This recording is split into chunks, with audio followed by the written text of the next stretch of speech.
I once delivered 8 cases of water, 8 giant things of toilet paper, 8 giant things of paper towels, and countless other items. I couldn't see out of any of my windows. I nearly got in 3 different car accidents. I'm going to go through my rookie mistakes, so hopefully you can avoid the pain and suffering that I went through as a rookie. Stay with me to the end to hear about my worst disaster story with Instacart. Hey guys, this is Katie Heflin with the Rideshare Guy, and I'm coming on today to go over simple rookie mistakes that beginners can make if they simply don't know any better.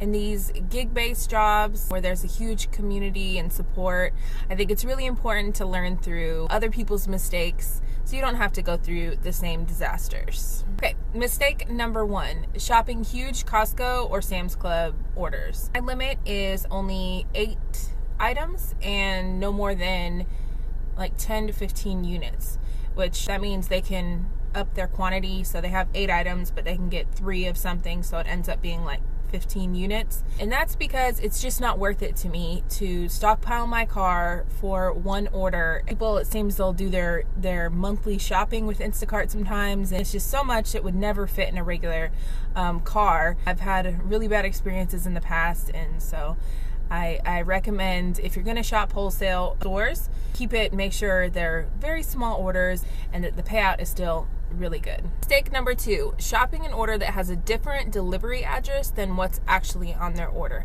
So this can happen a lot of the time when people use their app to shop for their grandma or, their mother-in-law or whatever, people who can't leave the house.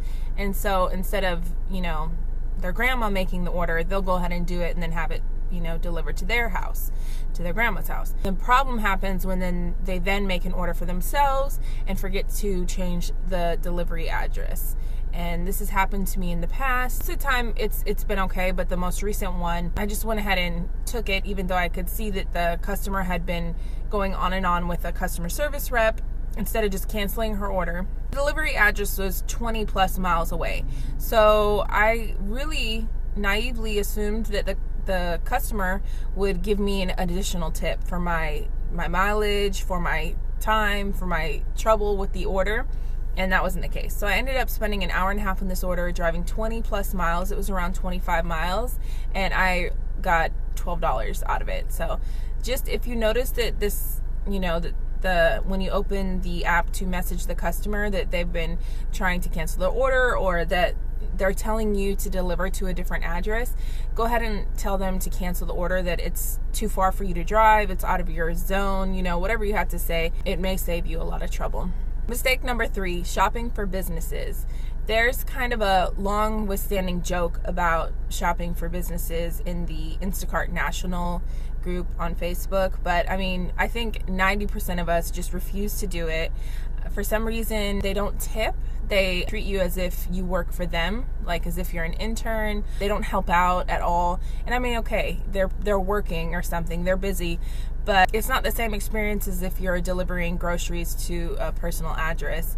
They're kind of just like, oh yeah, put it over there, Definitely just avoid businesses. Now, you'll know it's a business because it'll look like a little Monopoly hotel symbol. So sometimes that just means that it's a hotel, which I'll take it if it's only like a couple items and it's a 2-mile trip. Sometimes I'll take it and I'll take the risk.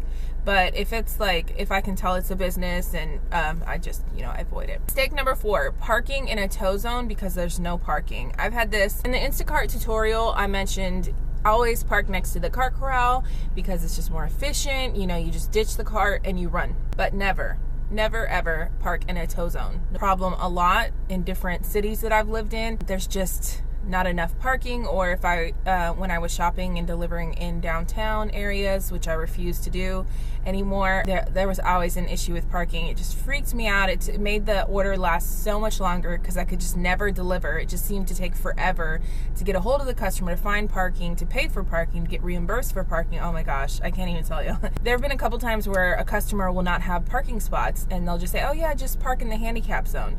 And there was one time I was delivering to kind of a busy town center, and the only parking spot was a handicap right in front of this busy restaurant. And I just told her, I'm not risking my car getting towed. You need to come down from your apartment, which was like a half mile away, and then I would have to have searched from her while my car is parked illegally, and I just told her, you need to come get your groceries because I'm not going to risk it. If you don't have parking, then I can't help you.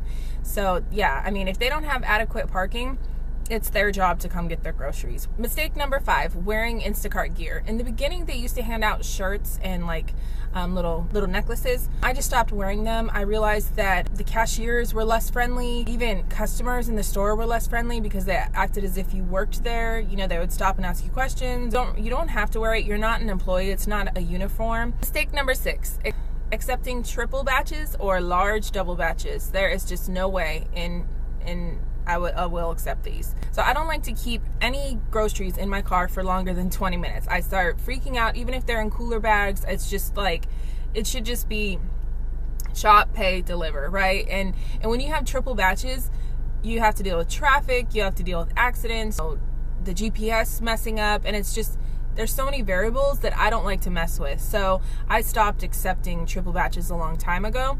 But large double batches, oh, there's so much room for error there, for things to get mixed and matched. I mean, sometimes we'll have this huge double batch, and it'll have ice cream and all these frozen things and cold things, and then it'll be the last thing to be delivered, the last order. Just would stress me out. So if I'm going to take a double batch at all, it's going to be very small items, it's going to be, you know, very small mileage, and the pay is going to be good too. Mistake number 7, getting more than 3 cases of water. In the beginning, when I didn't know any better, I would get 8 cases of water for people. I don't know what I was thinking, but I mean, I specifically remember one time when I was delivering to this man, probably about 40, 50 years old, in his apartment, and he wheels me out a little dolly and then just watches me go back and forth, 5 months pregnant, with 8 cases of water, plus all his groceries. And I was just like, kind of mind blown. It's kind of an abuse of the platform. We're not a water delivery service. We don't drive huge trucks that can store water. You know, we're not equipped for that. So the problem is, a lot of businesses will think like, will treat us as water delivery services. So we're doing back and forth up high rises.